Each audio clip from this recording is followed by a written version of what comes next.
When life serves you hardship, sometimes hope comes in unexpected ways. For Shanice Thompson, a hard-working waitress at Chicago's upscale Sterling Room, it arrived in the form of a simple folded note from the most unlikely customer: basketball legend Michael Jordan. But what could make a strong woman who had weathered so much break down in tears? The answer begins at 4:30 a.m. on what seemed like just another Tuesday morning. The alarm's buzz cut through the darkness at 4:30 a.m., and Shanice Thompson's hand reached out to silence it before it could wake Maya. Her fingers brushed against the cold metal of her wedding ring, a morning reminder of James that still made her heart squeeze, even after 3 years. The tiny apartment was quiet except for the soft whirring of Maya's humidifier, a sound that had become as familiar as her daughter's breathing. Shanice slipped out of bed, her feet finding the worn spots in the carpet without needing light. The floorboard near Maya's room creaked, and she froze, holding her breath. But her daughter's gentle snores continued undisturbed. In the bathroom, Shanice stared at her reflection in the mirror, touching up the edges of her braids that she'd done herself to save money. "Another day, another dollar," she whispered, just like her mama always said. The words felt heavy this morning, weighed down by the stack of bills she'd been avoiding on the kitchen counter. The kitchen light flickered 3 times before staying on, another thing that needed fixing, another expense she couldn't afford. Shanice pulled out Maya's lunchbox, the one with the basketball players on it. James had given it to her on her first day of kindergarten, just 2 months before his last deployment. Maya refused to use any other lunchbox, even though the corners were worn and the zipper sometimes stuck. "Baby girl," Shanice called softly, entering Maya's room. "Time to get up." She sat on the edge of the bed, running her hand over her daughter's forehead. No fever today, thank goodness. The specialist appointments were expensive enough without extra sick days. Maya stirred, her small face scrunching up against the morning. "5 more minutes, Mommy?" "Not today, sweet pea. Grandma's expecting us early, remember?" Shanice helped Maya sit up, her heart warming at how her daughter's hair stuck up in all directions, just like James's used to do. While Maya got dressed, Shanice packed her lunch, a peanut butter and jelly sandwich cut into stars using the cookie cutter James had bought, apple slices, and the last strawberry yogurt. She'd have to go grocery shopping soon, but that would have to wait until after payday. The medical bills had eaten up most of their cushion this month. The envelope from Dr. Richardson's office sat unopened on top of the bill pile. Shanice knew what it said: another reminder that Maya's asthma treatments weren't fully covered by insurance. She tucked it under the electric bill, promising herself she'd figure it out after her double shift today. Maya appeared in the kitchen, wearing her favorite Bulls jersey over her school clothes. It had been James's, and it hung down past her knees like a dress. "Can I wear it today, Mommy? Please?" Shanice smiled, even as her throat tightened. "Not today, baby. But how about we fold it nice and put it in your backpack? That way, it's like Daddy's giving you a hug all day long." While helping Maya change, Shanice caught sight of the photo on the dresser. James, in his uniform, smiling that bright smile that had made her fall in love with him 10 years ago at their high school basketball game. He'd been wearing his Jordan sneakers, proud as could be that he'd saved up for them by mowing lawns all summer. "I miss Daddy," Maya said quietly, following her mother's gaze. "Me too, sweet pea." Shanice hugged her daughter close. "But you know what? He'd be so proud of how brave you're being. Just like your jersey number 23, never giving up, right?" They caught the 5:45 a.m. bus, the early morning air still holding on to the previous night's chill. Maya dozed against her side while Shanice mentally calculated tips from yesterday's shift. If she picked up an extra shift this weekend, maybe she could start saving for the nursing program application fee. The dream of going back to school felt distant, but she held on to it, just like. She held on to James's dog tags under her waitress uniform. The bus wound through Chicago's awakening streets. Shanice watched the neighborhoods change through the window, from their modest area to the gleaming buildings where she worked. The Sterling Room was one of the city's finest restaurants, and she was lucky to have the job. Her mama had helped her get it through a friend of a friend, and Shanice had worked hard to prove herself over the past 2 years. "Be good for Grandma," Shanice said, kissing Maya goodbye at her mother's door. "And remember, use my inhaler if my chest feels tight," Maya finished. "I know, Mommy, and no running at recess if it's too cold. That's my smart girl." Shanice straightened Maya's collar. "I'll pick you up after my late shift. We can read an extra chapter of your book tonight." Back on the bus, heading to work, Shanice allowed herself a moment of worry. The unpaid bills, Maya's health, the dreams she'd put on hold, it all pressed down on her shoulders like a heavy winter coat. But as the bus approached her stop, she squared those shoulders and lifted her chin. James had always said she was the strongest person he knew, and she wouldn't prove him wrong now. Walking into the Sterling Room's employee entrance, Shanice checked her uniform in the back room mirror. Perfect creases, name tag straight, smile in place. Another day of serving others with grace, no matter how her feet ached or her heart worried. The morning light was streaming through the restaurant's expensive windows as she clocked in, making the crystal glasses sparkle like promises. "Morning, Shanice," called Rita, one of the other waitresses. "You're working doubles again?" "You know it," Shanice replied, tying her apron with practiced moves. "Got to keep moving forward." She tucked her order pad into her pocket, feeling the familiar weight of James's wedding ring on its chain beneath her collar. As she began her opening duties, she whispered their old saying, the one that had become her daily prayer. Just keep believing. Just keep achieving. The morning rush was about to begin, and Shanice Thompson was ready to face whatever the day might bring. She had no way of knowing that this ordinary Tuesday would be anything but ordinary, or that someone would walk through those doors and change everything. For now, she simply straightened the silverware, checked her tables, and let her smile reach her eyes, just like James had loved, ready to serve another day.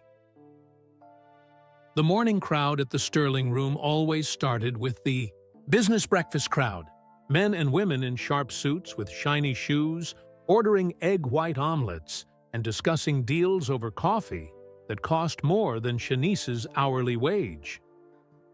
"Table 7 needs more coffee," Rita called out as she rushed past with a tray of fresh pastries. "And Mr. Harrison at 12 wants his usual." Shanice nodded, already moving. Mr. Harrison came in every Tuesday, always ordered the same thing: 2 eggs over medium, wheat toast dry, and a side of fruit that he never touched. He was one of her regulars who actually saw her, asked about Maya sometimes. Today, he looked up from his newspaper with concerned eyes. "Everything okay with your little girl, Shanice? You mentioned she was seeing specialists?" "She's doing better." "Mr. Harrison, thank you for asking." Shanice poured his coffee with the precision that came from years of practice. "The new inhaler seems to be helping."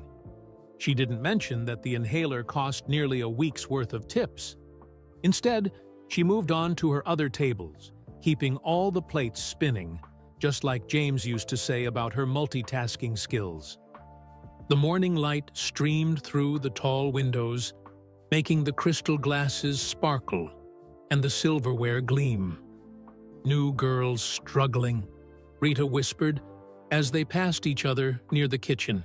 She nodded toward Jenny, the newest waitress, who was trying to balance a loaded tray with shaking hands. Shanice glanced at her own tables, all set for now, and made her way over. "Here, honey, let me show you a trick." She demonstrated how to distribute the weight, the same way her mama had shown her years ago. "Hold it like you're cradling a baby. Let your arm be the cradle." Jenny's relief was visible. "Thanks, Shanice. I don't know how you make it look so easy." "Practice," Shanice smiled. "And I had good teachers." The morning wore on, and Shanice fell into the familiar rhythm. Refill coffee, clear plates, answer questions about the menu, smile. Her feet were already starting to ache in her sensible black shoes, the ones she'd bought on clearance last year. But good shoes were important in this job, just like a good attitude. During a brief lull, she checked her phone. No messages from her mama about Maya, which was good news. Sometimes the school would call if Maya had breathing troubles, and her mama would have to pick her up early. Those days always made Shanice's heart race until she could get home to check on her baby girl. "Did you hear?" Jenny whispered excitedly, joining Shanice at the service station. "There's supposed to be some VIPs coming in for lunch today. Marcus in the kitchen said he heard it from the manager." Shanice had learned not to get excited about VIP rumors. The Sterling Room saw its share of Chicago celebrities and business big shots, but they were all just people who needed their coffee poured and their orders taken correctly. "Table 20 needs menus," she reminded Jenny gently. The girl hurried off, nearly colliding with Carlos, one of the busboys. "Careful, Jenny," Carlos called after her with a good-natured laugh. He turned to Shanice. "She reminds me of you when you first started." "I was never that wobbly with the trays," Shanice protested, but she was smiling. "No, but you had that same look, like you were carrying the whole world on your shoulders, but determined not to drop it." Shanice touched James's ring through her uniform. Carlos was right. She'd started here just 6 months after James died, desperate for better-paying work to support Maya.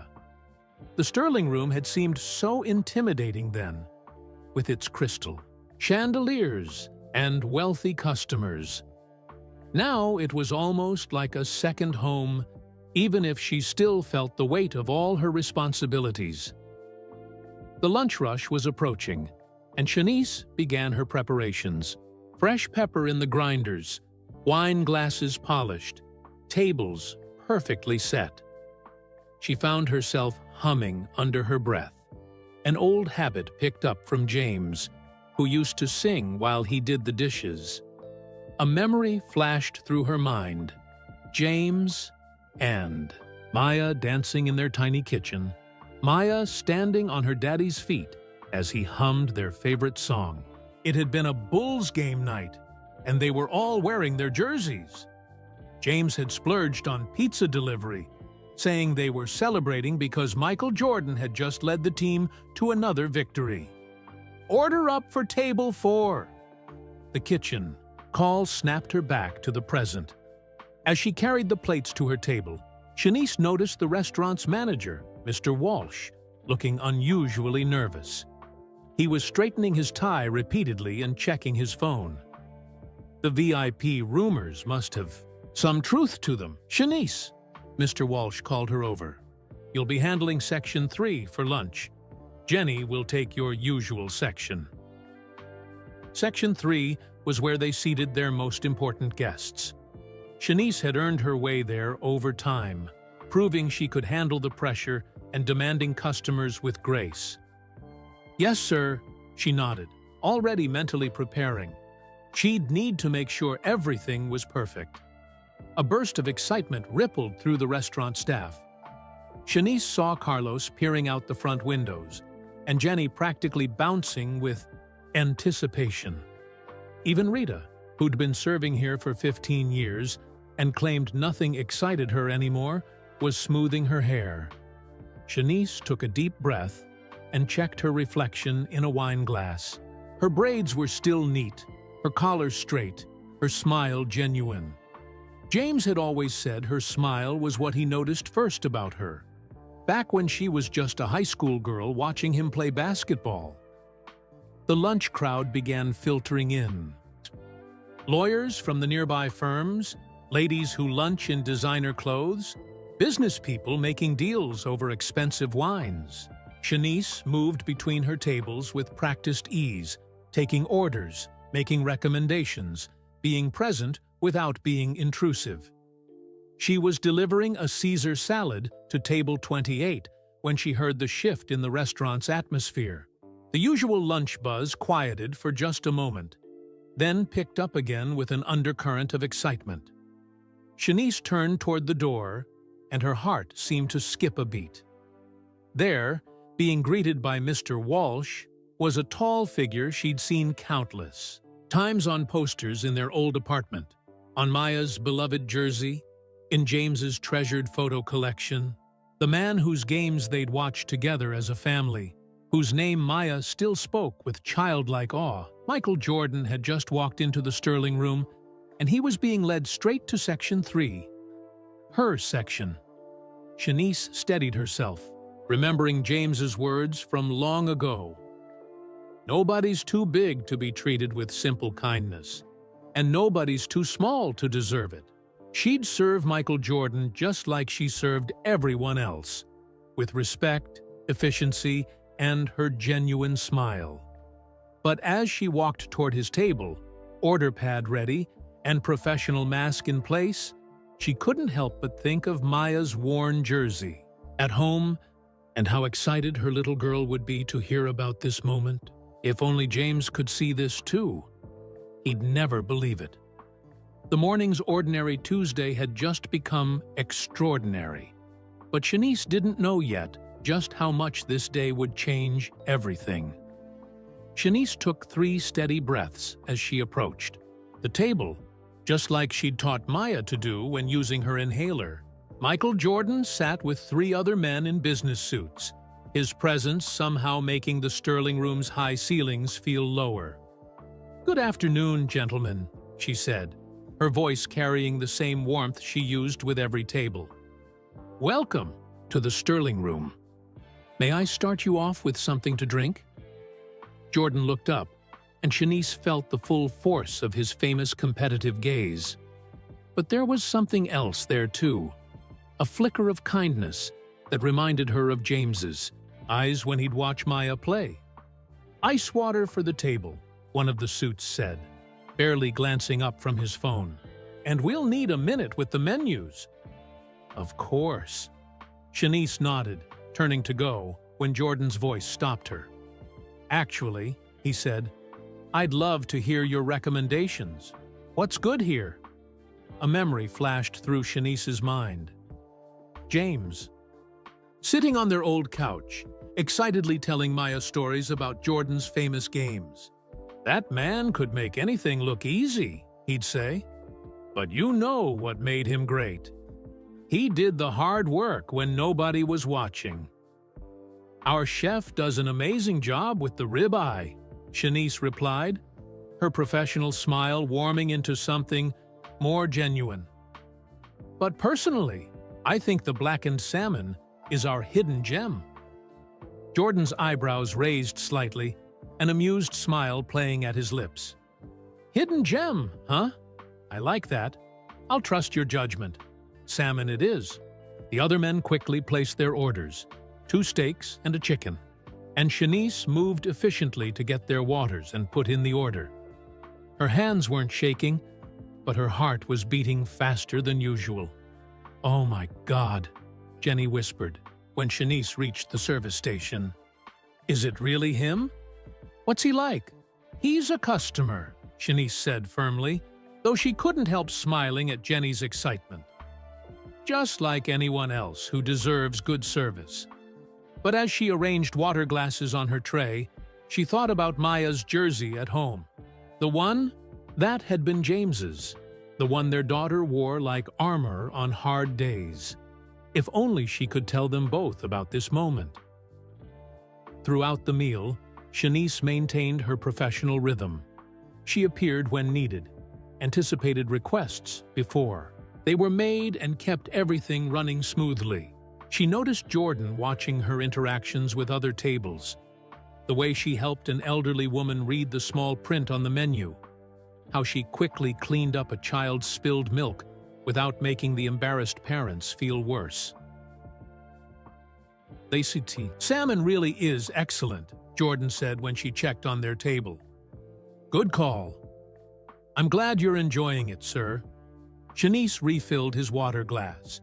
"My husband used to say good recommendations come from the heart." "Used to?" Jordan asked, his voice gentler than she expected. For a moment, Shanice felt the familiar tightness in her throat. "He passed away 3 years ago. Military service." Jordan nodded solemnly, and something shifted in his expression. "I'm sorry to hear that. He served our country well."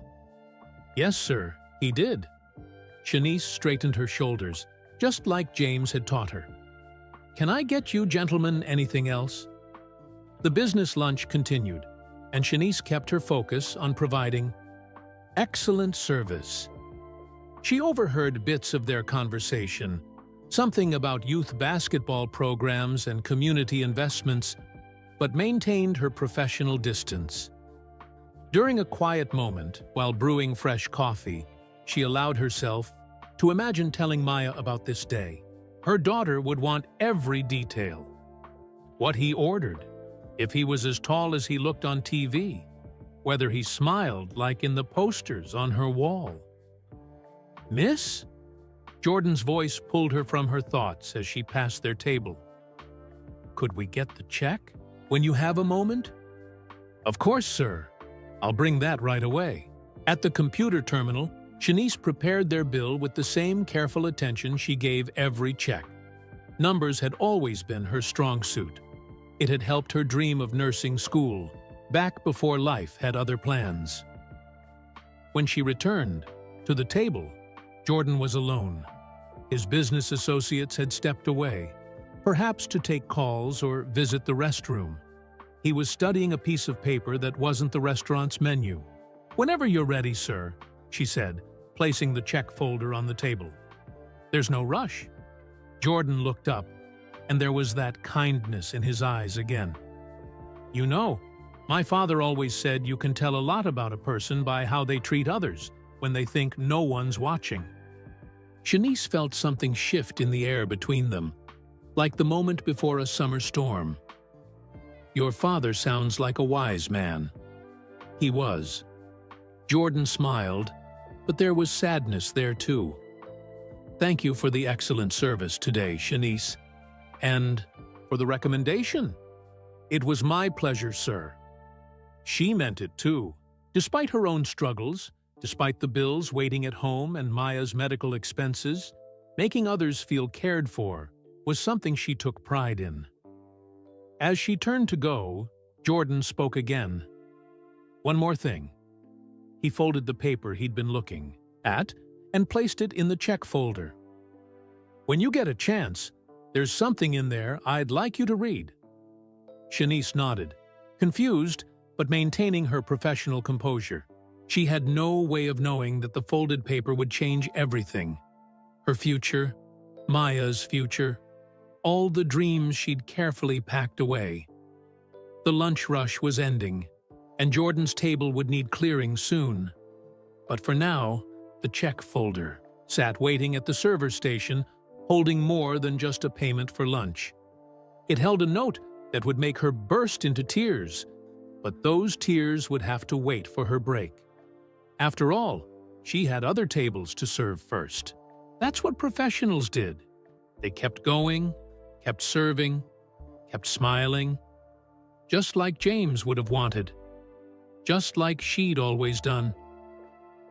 But her heart beat a little faster every time she passed that check folder, wondering what message Jordan could possibly have left for a waitress who'd simply done her job with grace. The check folder seemed to grow heavier every time Shanice passed it. Like Maya's medical bills on the kitchen counter, it weighted with secrets that could change everything or nothing at all. but she had 3 more tables to take care of before her break, and she wouldn't let curiosity affect her service. "Turn teeth to Shanice," Rita called, waving a hand in front of her face. "You've been pouring coffee in that cup for about an hour." Shanice blinked, quickly pulling back the coffee pot before it overflowed.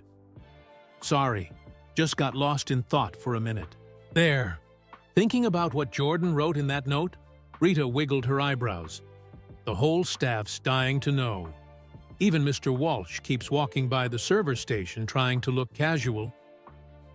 "I haven't read it yet," Shanice admitted, wiping a few drops of spilled coffee with her cloth. "Got to finish. My table's first."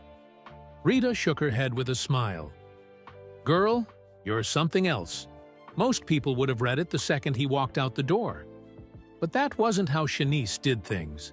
James used to tease her about it. How she always saved the best bite of food for last. How she made Maya wait until Christmas morning to open presents, no matter how much their daughter begged on Christmas Eve. Good things come to those who... "Wait!" she'd tell Maya, just like her mama had always told her. A young couple at table 12 waved for their check, and Shanice grabbed their bill folder. Not the one that made her heart jump every time she glanced at it. As she processed their payment, she couldn't help remembering the last note James had left her. It had been tucked into his uniform pocket, found with his personal effects. "Keep believing, keep achieving," he'd written. "You're stronger than, you know, my love. Take care of our Maya, and remember, I'm always watching over my girls." She'd read those words so many times they'd worn soft at the creases, like Maya's favorite bedtime storybook. Now, here was another note, waiting to be read, written by someone James had admired so much. "Shanice?" Jenny's worried voice broke through her memories.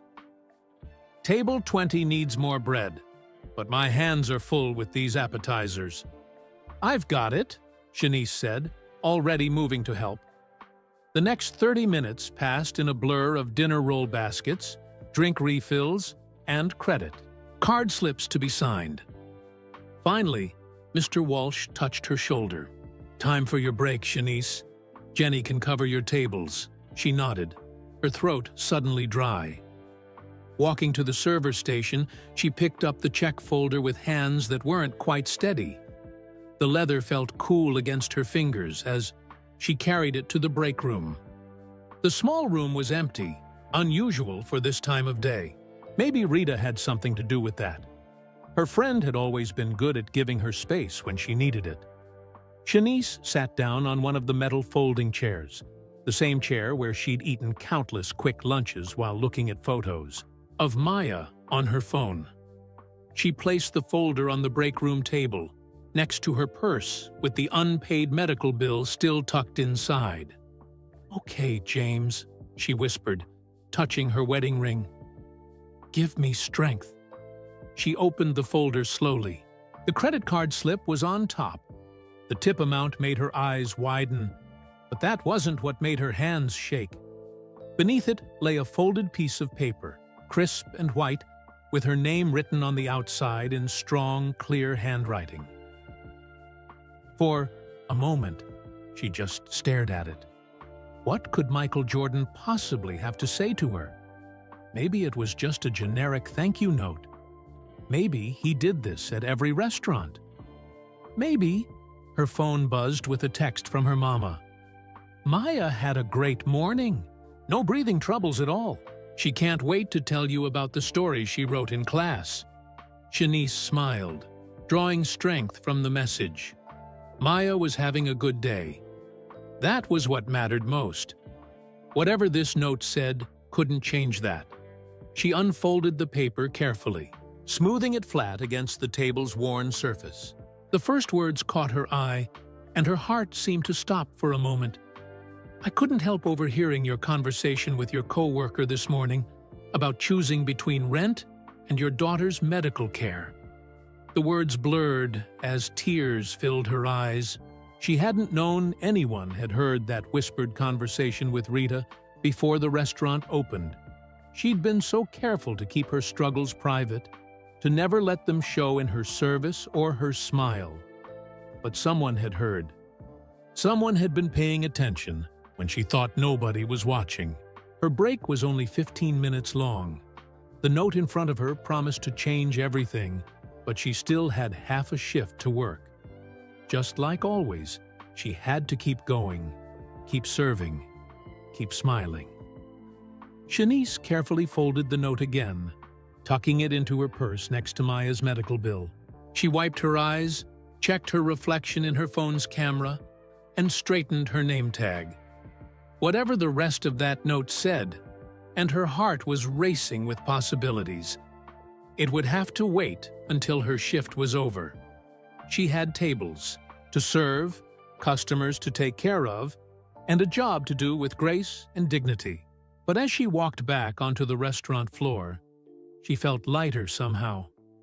As if James was walking beside her, as if his voice was whispering in her ear, "See? I told you to keep believing."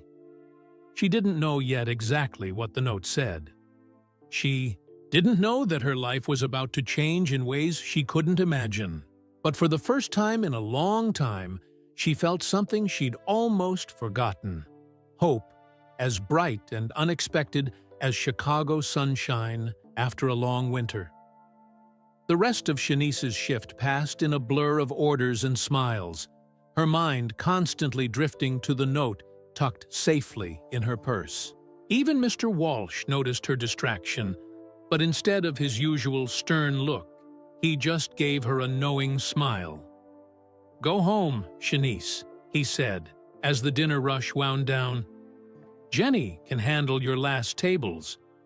But, sir, I'm scheduled until you've earned an early night."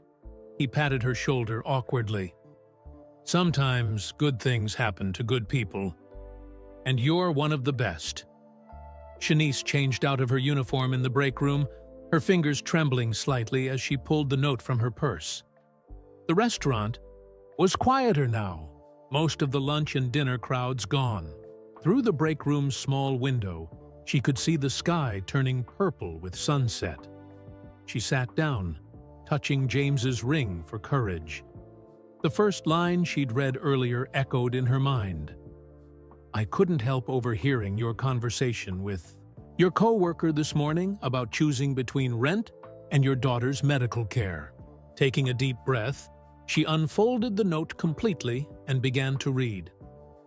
"I lost my father when I was younger than your daughter is now. He was my hero, my inspiration, the man who taught me that true greatness isn't about what you achieve, but about how you lift others up along the way. Today, I watched you serve others with grace and kindness, despite carrying burdens that would break many people. You reminded me of my father, always putting others first, finding dignity in hard work, never letting struggles dim your light. I know what it's like to have dreams put on hold. I know what it's like to want to make a parent proud. But mostly, I know what it's like to want to give your child every chance at a better life. Your coworker mentioned you had to leave nursing school when your husband passed. She said you still study medical books at night after your daughter goes to sleep, holding on to that dream. Dreams shouldn't have to wait forever. I've enclosed something that I hope will help. It's not charity. It's an investment in someone who reminds me of my father, someone who deserves a chance to achieve their dreams while taking care of their family. The James Thompson Memorial Scholarship will cover your full nursing school tuition and your daughter's medical expenses until you complete your degree. All you have to do is apply to the program of your choice. Your husband served our country. Now, let me serve his family. Keep believing. Keep achieving. Michael Jordan. Shanice read the words 3 times, her vision blurring with tears. Inside, the note was a business card for Jordan's foundation with a private number written on the back and a check that made her hands shake when she saw the amount. Mama? Maya's voice came through in a whisper. Shanice looked up to see her daughter standing in the break room doorway with her mother, both of them watching her with worried faces. Baby girl? What are you doing here? Shanice quickly wiped her eyes.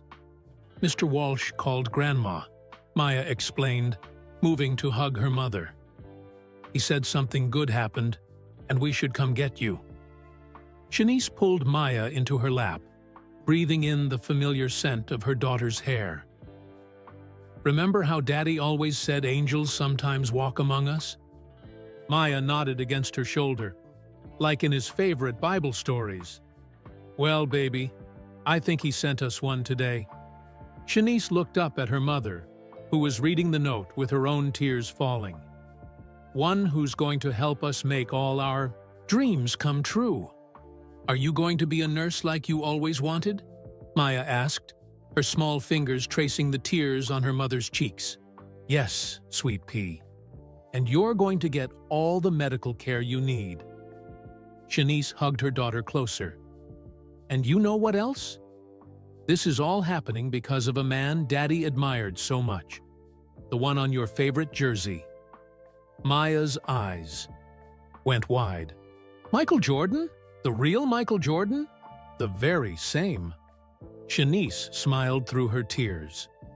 He sat right out there in the restaurant today, and he told me I reminded him of his father. Just like I remind you of Daddy, Maya asked.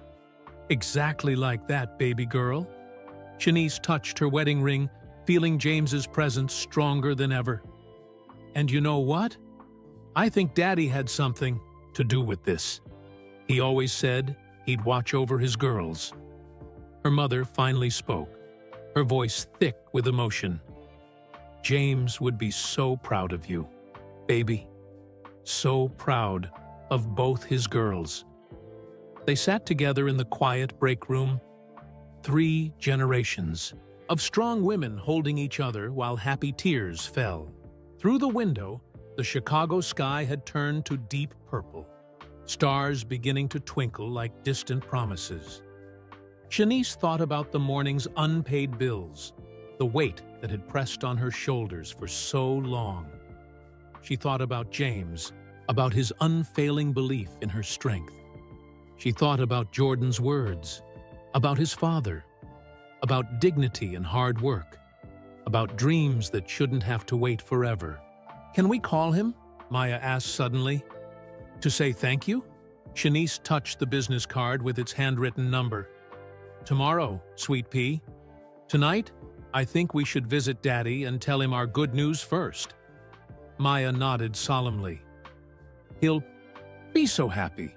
Remember how he used to say you were the strongest person he knew? I remember. Shanice stood up, keeping her daughter's hand in hers. And you know what? He was right. We're Thompson women. We never give up. We never lose faith. And sometimes, when we least expect it, miracles happen. Together, they walked out of the Sterling room into the Chicago night. The same streets that had seemed so heavy with worry that morning now felt full of possibility. Tomorrow would bring phone calls and paperwork, nursing school applications and doctor appointments. But tonight was for family, for gratitude, for tears of joy that washed away years of worry. And somewhere, Shanice was sure, James was smiling down on his girls, knowing they would be okay. The morning sun painted Chicago's sky in shades of pink and gold as Shanice, Maya, and Grandma stood before James's grave. The cemetery was quiet except for birdsong and the rustle of leaves in the early breeze. Should I tell him, Mommy? Maya asked, clutching the worn Bulls jersey she'd insisted on bringing. Go ahead, baby. Shanice squeezed her daughter's hand. Maya stepped forward, her small fingers tracing the letters of her father's name on the headstone. Guess what, Daddy? Michael Jordan came to Mommy's restaurant yesterday. The real Michael Jordan. And he's helping us, just like you always helped everyone. Shanice touched the business card in her pocket, the one with the private number she'd called earlier this morning. The conversation was still fresh in her mind, revealing even more layers to yesterday's miracle. "Mrs. Thompson," Jordan had said when she called, "I was hoping to hear from you." I don't know how to thank you," she'd managed to say. "Don't thank me yet. There's more to the story, if you're willing to hear it." Now, standing at James's grave, Shanice remembered the rest of that conversation. The part that had made her understand this was about so much more than one generous gesture. "My father was a military man too," Jordan had told her. "He believed in service, in dignity, in taking care of others. When I heard you talking about choosing between rent and your daughter's medical care, it reminded me of my mother's struggles after we lost him." Shanice watched as Maya arranged her father's favorite flowers, simple white daisies, next to his headstone. "But what really got me," Jordan had continued, "was watching you help that new waitress with her tray, even when you had your own tables to handle. My father always said, you can judge someone's character not by what they do when everyone's watching, but by what they do when they think no one is." The morning air was crisp, carrying the first hints of autumn. Maya had her inhaler in her pocket, but today her breathing was clear and strong. "The scholarship isn't just about nursing school," Jordan had explained. "It's about creating a legacy. Every year, we'll select another military widow or widower who's pursuing medical training. It'll be called the James Thompson Memorial Scholarship, honoring both your husband's service and your dedication to helping others." Shanice hadn't been able to hold back her tears then, just as she couldn't hold them back now, watching Maya tell her father's headstone about her plans to help sick people just like her mommy would. "Your husband's sacrifice," Jordan had said softly, "and your daily sacrifice raising your daughter alone, they deserve to be remembered, to inspire others. Sometimes all people need is to know someone sees them, really sees them, and believes in their dreams. The scholarship would do more than change their lives. It would change others' lives too, year after year, creating a chain of healing and hope that would stretch far into the future." "Come here, sweet pea," Shanice called to Maya. "There's something else I need to tell you and Daddy." Maya returned to her mother's side, the oversized jersey fluttering around her like wings. "Mr. Jordan didn't just help us because he's kind," Shanice explained, kneeling to meet her daughter's eyes. "He helped us because Daddy's story touched his heart. Remember how Daddy always said everyone has a story?" Maya nodded. "And if you listen hard enough, you can hear the love in it." "That's right. Well, when Mr. Jordan was young, he lost his daddy too. And his mama had to be strong, just like I'd try to be for you." "Just like you are," her mother corrected gently. "Mr. Jordan's daddy was in the military too," Shanice continued. "And when he heard about our story, about Daddy's service, and how we've been trying so hard to keep going, it reminded him of his own family's story." "So he's like us?" Maya asked, her eyes wide with understanding. "In some ways, yes. And he wanted to make sure other families like ours get help too. So the scholarship he created, it's named after Daddy. Other people who lost someone serving. Our country, people who want to become nurses or doctors, they'll get help too. Daddy's helping people even in heaven." Maya's voice was filled with wonder. "That's right, baby girl. His story, his service, his love, it's all going to keep helping people for years and years." Shanice stood up, drawing both her daughter and her mother into a hug. The morning sun warmed their faces as they held each other. 3 generations of Thompson women standing strong together. "You know what else Mr. Jordan told me?" Shanice said after a moment. He said that sometimes angels don't have wings.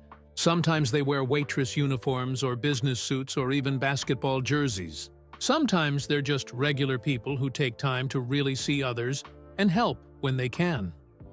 Like Daddy did, Maya said confidently. Like Daddy did, Shanice agreed. And like Mr. Jordan did. And like you'll do when you grow up. Whether you become a doctor or a teacher or anything else you dream of being.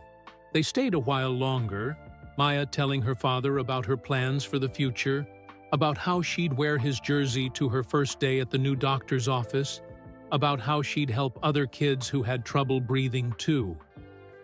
As they finally turned to leave, Shanice looked back at James's headstone. The morning sun caught the medals mounted there, making them shine like stars. "Keep believing, keep achieving," she whispered, touching her wedding ring one last time. Walking to her mother's car, holding Maya's hand, Shanice thought about all the other families who would be helped by the James Thompson Memorial Scholarship. She thought about how one act of kindness, one moment of truly seeing another person struggle, could ripple out into the world in ways you might never expect. And she thought about what she'd tell her first patient when she finally became a nurse, that sometimes the greatest healing comes not from medicine, but from knowing someone sees you, believes in you, and wants to help you keep believing in yourself. That morning's sun seemed brighter somehow, full of promise and possibility. Maya's breathing was clear and strong. The weight of unpaid medical bills was lifted, and James's legacy would live on in ways none of them could have imagined. All because one man took the time to really listen, to really see, and to understand that sometimes the biggest dreams come wrapped in the simplest packages, like a note left for a waitress who had simply done her job with grace. Thanks for joining me for Shanice and Maya's story of hope, kindness, and second chances. I'd love to know where you're listening from. Drop your city and country in the comments below. If this story touched your heart, don't forget to hit that like button. And if you're ready for another inspiring story, click the video appearing on your screen right now.